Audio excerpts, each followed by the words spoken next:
নমস্কার বন্ধুরা, সত্যম শিবম চ্যানেলে সকলকে অনেক স্বাগত। এখন আমি রান্না করতে করতে ব্লগ স্টার্ট করছি। রান্না প্রায় হয়েই গেছে অর্ধেক। ওই যে ভেন্ডি চচ্চড়ি হয়েছে, মুসুরের ডাল আর ছাড়া বাড়া বেগুন ভাজা, দুপুরে চিকেন হবে।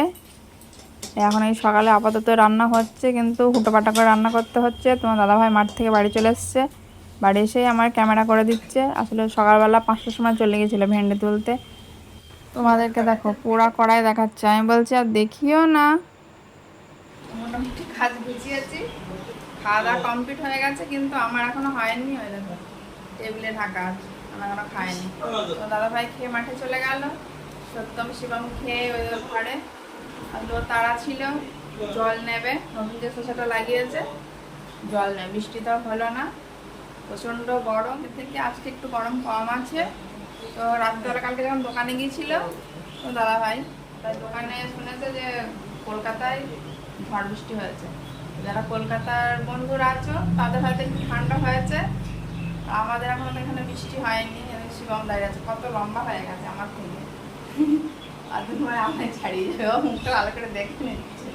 আমার স্নান হয়নি, আসলে প্রথম শিবমের হেয়ার কাটিং হবে। দাদা ভাই মাঠ থেকে ঘুরে আসি, এসে কেটে দেবো। আমি খাইনি কেন, খেলেই কি হয়, সে বুদ্ধি শেষ হয়ে যায়, ওই জন্য আমি আর খাইনি। আমার যে অর্ধেক কাজ গুছিয়ে আসি তারপরে খাবো। সকালবেলা একযোগ গুছিয়েছি। এ দেখো সকালে ঘর কেমন গোছানো, সারা ঘর সব মুছে নিয়েছি সকালের দিকে, দিয়ে পুজো করেছি। আর ওইদিকে সত্যমা উঠে পড়েছিল, শিবম ঘুমাচ্ছিল, সত্যম ঘরে বসে বসে টিভি দেখছে। আর এদিকে বাইরে সব ধোয়া, উঠোন ধুয়েছি, রান্নাঘর পরিষ্কার করা, হাঁড়ি করা সব কাদা দেওয়া হয়ে গেছে, চেয়ারগুলো ধুয়েছিলাম। চলে আসলো সামনে, বলে ওকে রাখাচ্ছে, আমাকে রাখাচ্ছে না। ওই যে দুই ভাই যা যাবে না, ফোন বাজছে, গান বাজছে, টিভিটা চালিয়ে দেবো, বসে বসে টিভি দেখবে, আমি এদিকে খেয়ে নেবো। তো খেয়ে নিই, প্রচুর বেলা হয়ে গেছে, 11:30 বাজে। খেয়ে নিয়ে বড়দের কাছে ফোন করবো। ছোটো বোনের কাছে কদিন আগে ফোন করেছিলাম, মেজো বোনের কাছে কোনো অনেকদিন ফোন করা হয়নি। ষষ্ঠী নিমন্ত্রণ হয়ে গেছে, আবার সব এক জায়গায় হবো। বহুদিন এক জায়গায় হয়নি। ঈদের সময় সেদিন ফাল্গুন মাসে গেছিলাম শিবরাত্রিতে, সেই সব দেখা হয়েছে। কি করছে, আর সব কতগুলো লাইট জ্বেলেছে ঘরে, এমনি গরম, আর একদারা লাইট জ্বেলে বসে আছে। যাই হোক, শিবা শান্তি করে নি। আবার তোমার দাদা ভাই আসলে তখন আবার শেয়ার করবো, হেয়ার কাটিং করবো, একটুখানি এক ঝলক দেখাবো।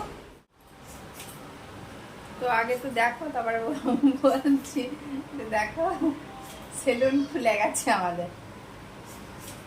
যদি কারো সেভ করা দরকার হয় এসো সেভ করে। সব পারে, জুতো সেলাই থেকে চন্ডি পাট সব পারে, এমন কোনো কাজ নেই যে পারে না। কি করবে, সত্যম শিবমদার বাইরে যেতে পারছে না চুল কাটাতে। আসলে বাইরে যাওয়া বলতে কি একজন হলে নিয়ে যাওয়া যায়, দুজন তো খুবই অসুবিধা, জন্য বাড়িতেই কেটে দেয় তোমার দাদা ভাই। আগে বাড়ির কাছে যখন সেলুন ছিল তখন ওই পিছনে, এই যে বাড়ির পিছনে ওখানে এই চাদরটায় বসে বসে দুই ভাইকে, এরকম খুব ছোটো, তখন ক বছর হয়, 3 বছর, তখন বাড়ি এসে কেটে দিয়ে যেত। আর এখন তো সেই দূরে সেলুন, তারপরে সেলুন তো এখন ভিড়ই হয় বেশি, বসে থাকার সময় নেই তোমার দাদা ভাইয়ের, মানে বাড়িতেই কেটে দেওয়া হয়। এইভাবেই চলবে। এখন সত্যমের হয়নি, ঘরে দাঁড়িয়ে আছে অন্ধকার, গালে হাত দিয়ে ফোন নিয়ে দাঁড়িয়ে আছে। তোমাদের হেয়ার কাটিং চলুক, আমি যাবো একটু গরুর জায়গায় নাদায় জল দিতে। আমাদের মা লক্ষ্মী জল খাবে তো।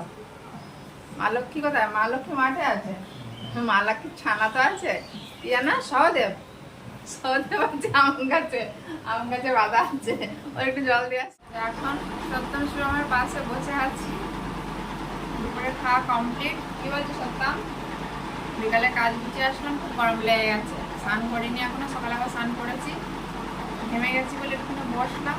এই সত্যম শিবম পটুপত্র দেখছে, ওই জন্য ওদের পাশে একটুখানি ফ্যান চলছে, আমি সেখানে বসে পড়ি। তারপরে তো চুল কাটার পরে তো শেয়ার করা হয়নি। এরকম চুল কাটা কেমন লাগছে দেখো, মাথাটা হালকা হয়েছে। হ্যাঁ শিবম, এই কেউ যদি বলে শিবম কি কাট করেছিস, কি বলবি, ওর ষষ্ঠী স্পেশাল কার্ড দিয়ে দিয়েছে বাবা, তাই না? এখন লক্ষ্য কাকিনার দিকে ভালো হচ্ছে, ফটো তুলে ভালো করছে।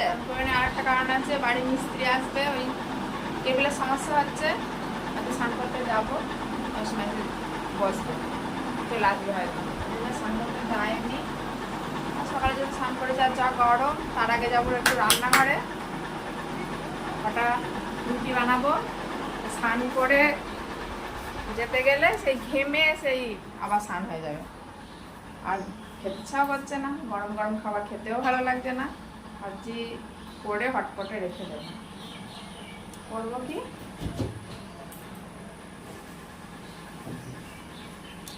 এই যে পনিরের কটা পরোটা করবো আর রুটি করবো, দুধ রুটি মিষ্টি, সবজি কিছু বানাবো না, খেতে ভালো লাগছে না, খাচ্ছে না, খেতে চাইছে না,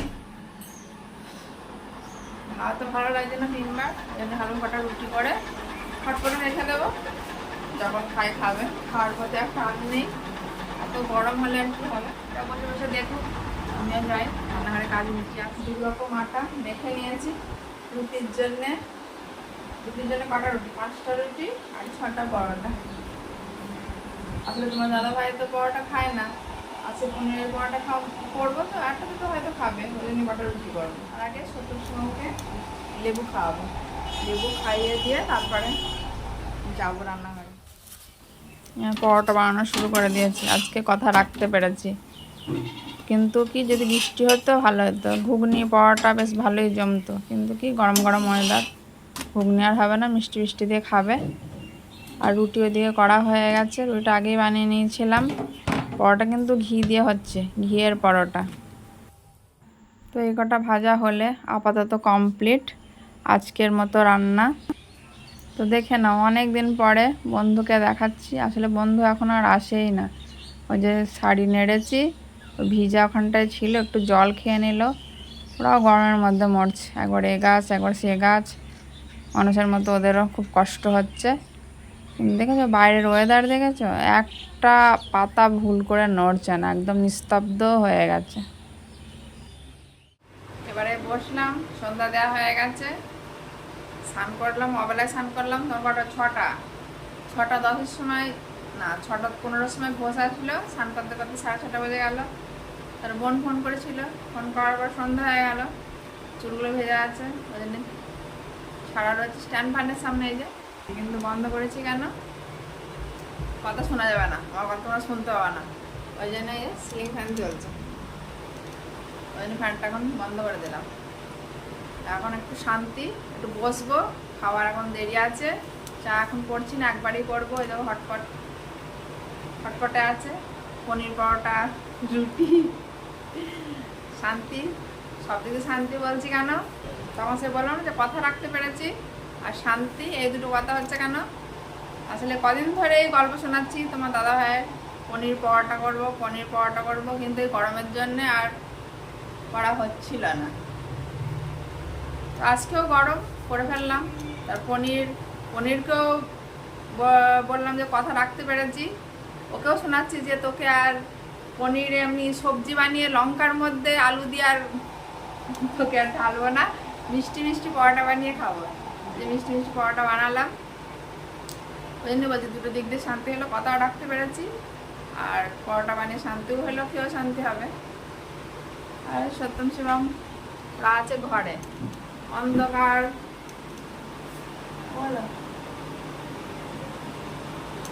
মুখ দেখা যাচ্ছে, ওদের কাছে যাওয়া যাবে না, টিভিতে গান হচ্ছে, ফোনে গান হচ্ছে, সব দিক দিয়ে। আর তোমার দাদা ভাই মাঠ থেকে বাড়ি এসছে, ও বাইরে স্নান করছে, উঠে চলে আসলাম। তাহলে বন্ধুরা, আজকের পর্ব এখানেই শেষ করছি, সকলেই ভালো থেকো আর সত্যম শিবমের পাশে থেকো, টাটা।